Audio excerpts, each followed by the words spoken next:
નમસ્કાર વિદ્યાર્થી મિત્રો, પ્રાણી સૃષ્ટિના આજના લેક્ચરમાં તમારું સ્વાગત છે. મિત્રો, ગયા લેક્ચરમાં આપણે સછિદ્ર સમુદાય વિશેની સંપૂર્ણ માહિતી મેળવેલી છે. આજે આપણે બીજો સમુદાય એટલે કે કોષ્ઠાંતરી સમુદાયની માહિતી મેળવવા જઈ રહ્યા છીએ. તો શરૂ કરીએ. મિત્રો, ફરીથી યાદ અપાવી દઉં કે વચ્ચે વચ્ચે જે પ્રશ્નો આપું છું એ ટેસ્ટ સિરીઝના પ્રશ્નોની માહિતી તમારે યાદ રાખવાની છે. તમારે એના ઉત્તરો નોટ ડાઉન પણ કરવાના છે અને મને યુટ્યુબ કમેન્ટ્સમાં પણ આપવાના થશે. ક્લિયર?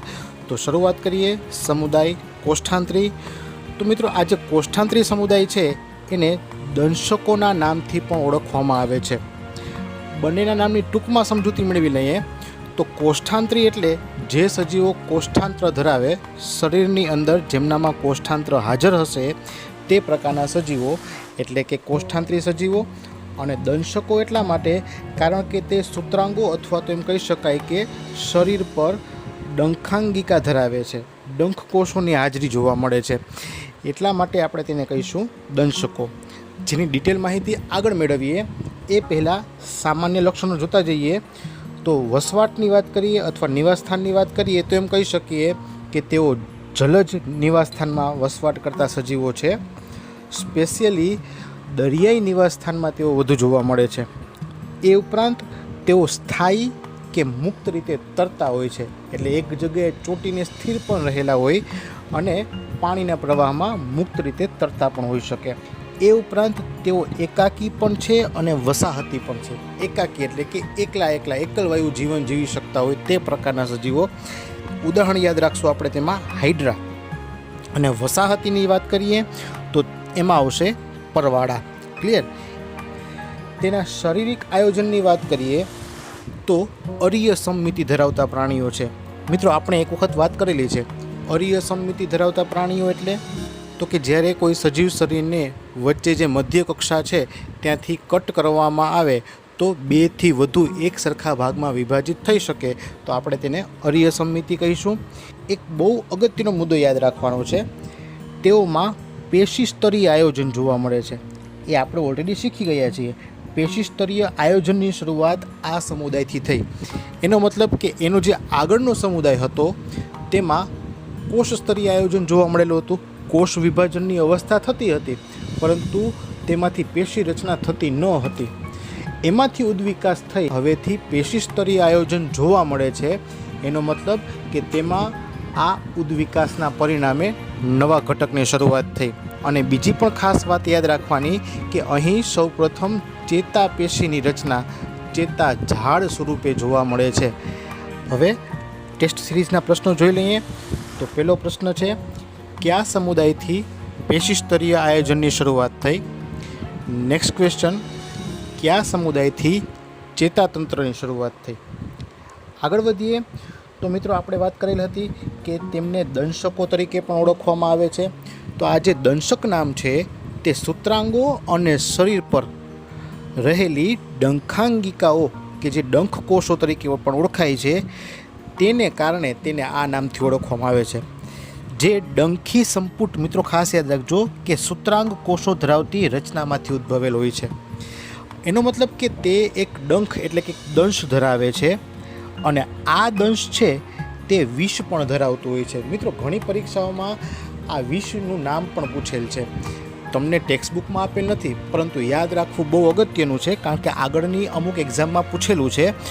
તો જે કોષ્ઠાંતરી સમુદાય જે દંશકો છે તે જે દંશ ધરાવતા હોય છે, જે ડંખ ધરાવતા હોય છે તેમાં હિપ્નોટોક્સિન નામનું વિષ ઉત્પન્ન થતું હોય છે.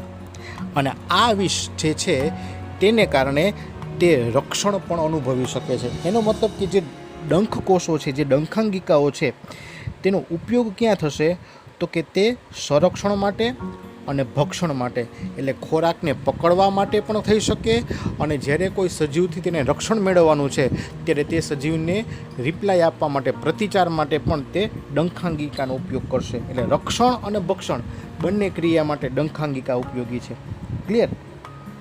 આગળ વાત કરીએ તો તેઓ દ્વિગર્ભસ્તરીય આયોજન પણ ધરાવે છે. એ ખાસ યાદ રાખવું.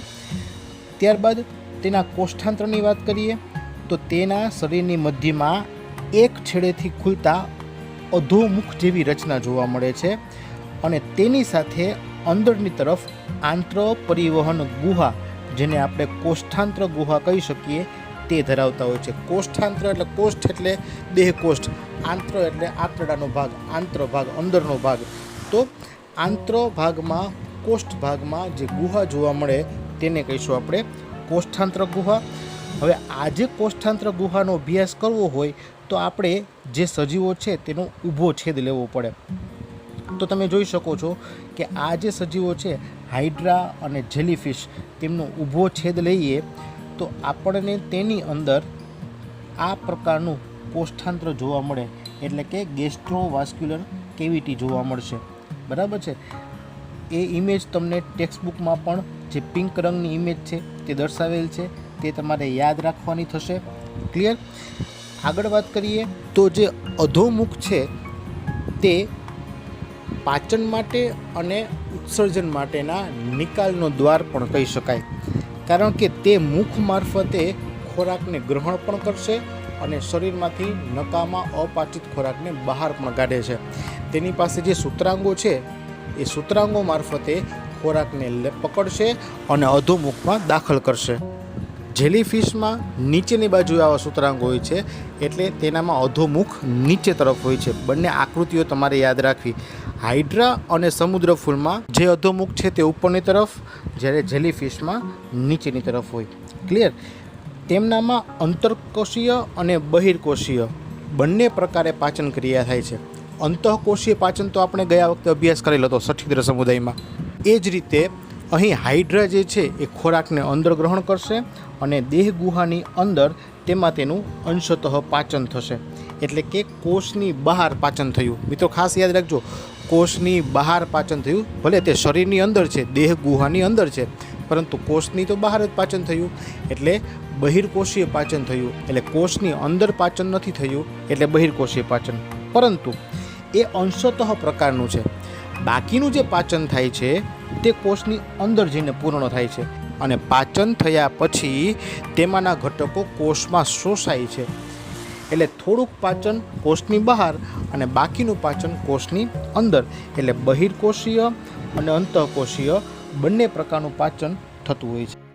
જેની ક્રિયાવિધિમાં ચોક્કસ ઉત્સેચકો પણ વપરાતા હોય છે, જે તમે આકૃતિમાં પણ જોઈ શકો છો. જે ડાયજેસ્ટિવ એન્ઝાઇમ્સ છે, એટલે કે જે પાચક ઉત્સેચકો છે, તે ગ્રંથિમય કોષોમાંથી રિલીઝ થતા હોય છે અને આ સ્ત્રવિત ઉત્સેચકો મારફતે કોષની બહાર ફૂડ પાર્ટિકલ્સનું પાચન થતું હોય છે, એટલે બહિર્કોષીય પાચન થયું. ત્યારબાદ આ જે ફૂડ પાર્ટિકલ્સ છે તે કોષની અંદર શોષણ પામે છે, ભક્ષણ થાય છે અને બાકીની પાચન ક્રિયા પૂર્ણ થાય છે, એટલે અંતઃકોષીય પાચન થયું. ક્લિયર? એટલે ખોરાક ગ્રહણ પણ અધોમુખ દ્વારા થાય અને પાચનને અંતે જે બાકી રહેતો અપાચિત ખોરાક છે તે પણ અધોમુખ દ્વારા બહાર નિકાલ પામશે. ક્લિયર? તો આ વાત થઈ પાચનની. હવે આગળ વાત કરીએ તેમના અંતઃકંકાલની. તો તેમનું અંતઃકંકાલ કેલ્શિયમ કાર્બોનેટનું બનેલું હોય છે. આ યાદ રાખવું, જે પરવાળામાં જોવા મળશે. ક્લિયર? હવે ટેસ્ટ સિરીઝના બાકીના પ્રશ્નો જોઈએ. તો ત્રીજો પ્રશ્ન છે, ડંખાંગિકાનું કાર્ય જણાવો. નેક્સ્ટ ક્વેશ્ચન, અધોમુખનું કાર્ય જણાવો. નેક્સ્ટ ક્વેશ્ચન, કોષ્ઠાંત્રી સમુદાયના સજીવોમાં કયા પ્રકારનું પાચન જોવા મળે છે. નેક્સ્ટ ક્વેશ્ચન, દંશકો સમુદાયના પ્રાણીઓમાં અંતઃકંકાલ શેનું બનેલું હોય છે. હવે આગળ વાત કરીએ તો તેમના દૈહિક સ્વરૂપો જોતા જઈએ તો તેમનામાં બે પ્રકારના મૂળભૂત દૈહિક સ્વરૂપો જોવા મળે છે. એક પુષ્પક એટલે કે પોલિપ અને બીજું છે મેડ્યુસા એટલે કે છત્રક. તો પુષ્પક અને છત્રક આ બંને તેના મૂળભૂત દૈહિક સ્વરૂપો એકબીજામાં રૂપાંતરિત પણ થઈ શકતા હોય છે, એટલે કે તેમાં એકાંતર જનનની ક્રિયા પણ દર્શાવે છે. પરંતુ મિત્રો ખાસ યાદ રાખવું, એકાંતર જનનની જે ક્રિયા છે તે વનસ્પતિમાં જોવા મળતી એકાંતર જનનની ક્રિયા કરતાં જુદી છે. કારણ કે યાદ કરો, વનસ્પતિની જે એકાંતર જનનની ક્રિયા હતી તેમાં આપણે 2n માંથી n અને n માંથી 2n એટલે કે બીજાણુજનક અવસ્થામાંથી જન્યુજનક અવસ્થા અને જન્યુજનક અવસ્થામાંથી બીજાણુજનક અવસ્થામાં રૂપાંતરિત જોતા હતા, જેમાં રંગસૂત્રીય સંખ્યામાં ફેરફાર હતો, એટલે કે 2n અને nમાં ફેરફાર થતો હતો. પરંતુ અહીં એવું નથી. અહીં તો જે પુષ્પક સ્વરૂપ છે એ પણ 2n છે અને જે છત્રક સ્વરૂપ છે એ પણ 2n જ છે, માત્ર તેના સ્વરૂપમાં ફેરફાર થાય છે અને સ્વરૂપની ફેરફારની દૃષ્ટિએ આપણે તેને એકાંતર જનન કહીશું. એ આગળ સમજીએ. ક્લિયર? તો સૌપ્રથમ જે પુષ્પક સ્વરૂપ છે તે સ્થાયી હોય છે, નળાકાર પ્રકારનું સ્વરૂપ છે. દાખલા તરીકે હાઇડ્રા અને સમુદ્ર ફૂલ. મિત્રો, બંનેના બીજા નામ પણ યાદ રાખવાના થશે. હાઇડ્રાનું બીજું નામ છે જળવિયાળ અને સમુદ્ર ફૂલનું બીજું નામ છે એડેમ્સિયા. ક્લિયર? જ્યારે જે બીજું સ્વરૂપ છે, જે છત્રક સ્વરૂપ છે, જે છત્રી આકારનું હોય છે, જે મુક્ત રીતે તરતી અવસ્થામાં રહેતું હોય છે, એનું ઉદાહરણ યાદ રાખશું આપણે, જેલીફિશ. ક્લિયર? તો અહીં આ બંને જે સ્વરૂપો છે તે સ્વરૂપો આમ તો બંને અસ્તિત્વમાં હોય છે, એટલે કે બંને અલગ અલગ પણ જોવા મળતા હોય છે, પરંતુ તેમનામાં જે એકાંતર જનન દર્શાવે છે એના માટે આપણે ચોક્કસ રીતે તેના પ્રજનનની વાત કરવી પડે. ક્લિયર? તો એ સમજવા માટે આપણે પ્રજનનનો મુદ્દો લઈએ તો કોષ્ઠાંતરી સમુદાયમાં 2 પ્રકારનું પ્રજનન જોવા મળે છે. એક અલિંગી પ્રજનન અને બીજું લિંગી પ્રજનન. સમજતા જઈએ તો આ જે ડાયાગ્રામ છે તે તમે જોઈ શકો છો કે જે તેનું ફૂલ્લી ડેવલપ પોલિપ એટલે કે પુષ્પક સ્વરૂપ છે. હવે આ જે હાઇડ્રા જેવું સ્વરૂપ છે, બરાબર છે, હવે તેના ઉપરથી એક આવી કલિકા ઉત્પન્ન થાય છે અને જે વિકાસ પામી અને મેડ્યુસા એટલે કે છત્રક સ્વરૂપ ધારણ કરે છે. બરાબર છે? હવે સમજીએ કે છત્રક સ્વરૂપ 2 છે. આમ તો તે ઉભયલિંગી પ્રાણી છે, બરાબર છે, કે જેનામાં લિંગભેદ જોવા મળતો નથી, પરંતુ આપણે સરળતા ખાતર આપણે એમ સમજીએ કે તેમાં જે ફિમેલ પાર્ટ છે એટલે કે જે એગ ઉત્પન્ન કરે છે તે પાર્ટ જુદો છે અને મેલ પાર્ટ પણ જુદો છે, જે શુક્રકોષ ઉત્પન્ન કરશે. તો અહીં એગ અને સ્પમ્સ ઉત્પન્ન થઈ અને ઝાયગોટ ફોર્મેશન કરશે, એટલે કે ફલિતાંડ બને છે. ત્યારબાદ તેમાં કોષ વિભાજનની ક્રિયાને અંતે દ્વિકોષીય અવસ્થા, 4 કોષીય અવસ્થાને અંતે બ્લાસ્ટુલા બનશે. બરાબર છે? અને તેમાંથી ફ્રી સ્વિમિંગ પ્લેનુલા લાર્વા એટલે કે તેમાં જે ડિંભ બને છે તેને આપણે પ્લેનુલા કહીશું. તો આ પણ એક અગત્યનો વિકલ્પ છે, યાદ રાખો. બરાબર છે? કોષ્ઠાંતરી સમુદાયમાં જે ડિંભ છે તેને કયા નામે ઓળખવામાં આવે? તો પ્લેનુલાના નામે ઓળખવામાં આવશે. આગળ તે પ્લેનુલા છે તે સેટલ ડાઉન થશે, તેમાં વિકાસ થશે અને તેમાંથી બાળ સ્વરૂપમાં જે પુષ્પક સ્વરૂપ છે તે બનશે. પછી તેનો વિકાસ થઈ અને ડેવલપ્ડ ફોર્મ બની જશે. તો આ જે લાઈફ સાયકલ છે તે ઓબેલિયા નામના સજીવમાં જોવા મળે છે. આ ઉદાહરણ આપણે એટલા માટે લીધેલું છે કારણ કે ઓબેલિયા સજીવમાં તમે જોઈ શકશો કે અહીં સંપૂર્ણ વિકસિત તેનું પુષ્પક સ્વરૂપ આપેલ છે અને ત્યારબાદ અહીં સંપૂર્ણ વિકસિત તેનું છત્રક સ્વરૂપ આપેલ છે. ક્લિયર?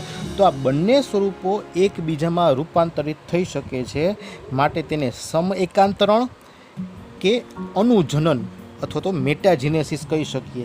એકચ્યુઅલી તે એકાંતર જનન છે, બરાબર છે, પરંતુ યાદ રાખવું કે અહીં જે પુષ્પક સ્વરૂપ છે તે પુષ્પક સ્વરૂપમાંથી જે છત્રક સ્વરૂપ બને છે તે અલિંગી પ્રજનનને કારણે બને છે. શું કામ? તો કે તેમાંથી કલિકા ઉત્પન્ન થઈ છે એટલે કલિકા સર્જન થયું. તો કલિકા સર્જન એ અલિંગી પ્રકારનું પ્રજનન થયું. જ્યારે છત્રક સ્વરૂપ છે તેમાંથી તો નરજન્યુ અને માદાજન્યુ ઉત્પન્ન થાય એટલે કે એગ અને સ્પમ્સ ઉત્પન્ન થાય છે. બરાબર છે? તો તે તો લિંગી પ્રજનન થયું. એટલે કે પુષ્પક સ્વરૂપમાંથી અલિંગી પ્રજનન થઈને છત્રક સ્વરૂપ બને અને છત્રક સ્વરૂપમાંથી લિંગી પ્રજનન થઈને પુષ્પક સ્વરૂપ બનશે. તો એકાંતર જનન થયું, જેને કહીશું અનુજનન અથવા તો મેટાજીનેસિસ. ક્લિયર? તમને એ પણ ખ્યાલ હશે કે જે હાઇડ્રા છે એમાં તો અલિંગી પ્રજનન થાય જ છે. બરાબર છે? એમાં કઈ રીતે અલિંગી પ્રજનન થાય? તો કે હાઇડ્રા છે તેના શરીર ઉપરથી એક નાની કલિકા ઉત્પન્ન થશે જેને બડ કહીશું. પછી તેમાંથી વિકાસ થશે અને વિકાસને અંતે બાળ પ્રાણી તેમાં ઉત્પન્ન થઈ જે માતૃ શરીરથી છૂટું પડી અને બાજુમાં પડ્યા બાદ તેમાંથી સજીવનો વિકાસ થશે. ક્લિયર? તો આ રીતે તેમાં અલિંગી અને લિંગી બંને પ્રકારના પ્રજનન જોવા મળે છે. હવે ટેસ્ટ સિરીઝના પ્રશ્નો લખી લઈએ. તો કોષ્ઠાંતરી સમુદાયના સજીવોમાં કયા દૈહિક સ્વરૂપો જોવા મળે છે? નેક્સ્ટ ક્વેશ્ચન, કોષ્ઠાંતરી સમુદાયના કયા સજીવમાં અનુજનન જોવા મળે છે? નેક્સ્ટ ક્વેશ્ચન, કોષ્ઠાંતરી સમુદાયમાં ઉત્પન્ન થતા ડિંભને કયા નામે ઓળખવામાં આવે છે? નેક્સ્ટ ક્વેશ્ચન, ડંખાંગિકામાંથી ઉત્પન્ન થતા વિષનું નામ જણાવો. હવે છેલ્લે તેના ઉદાહરણો જોઈ લઈએ. તો ઉદાહરણમાં આવશે ઓબેલિયા, ફિરંગી મનવાર, સમુદ્રફૂલ, પેન્નાટુલા, ગોર્ગોનિયા અને મિન્ડ્રીના. એ ઉપરાંત હાઇડ્રા અને જેલીફિશ તો છે જ. ક્લિયર. હવે આજના પ્રશ્નો લખી લઈએ. તો કોષ્ઠાંતરી સમુદાયના સામાન્ય લક્ષણો વિશે માહિતી આપો. નેક્સ્ટ ક્વેશ્ચન, કોષ્ઠાંતરી સમુદાયમાં થતા અનુજનન વિશે આકૃતિ સહ સમજાવો. લાસ્ટ ક્વેશ્ચન, હાઇડ્રામાં થતું કલિકા સર્જન માત્ર આકૃતિ દ્વારા સમજાવો. મિત્રો, અહીં જે અનુજનનનો બીજો પ્રશ્ન છે તે આમ તો સ્પેશિયલ પ્રશ્ન કહી શકાય. તમારી ટેક્સ્ટ બુકમાં એના પ્રજનનની આકૃતિ આપેલ નથી, પરંતુ તમારે તૈયારી કરવા માટે સહેલું પડે એટલા માટે આ પ્રશ્ન આપેલ છે. ક્લિયર. તો હવેથી વાંચતા રહેજો, તૈયારી કરજો. જય હિન્દ.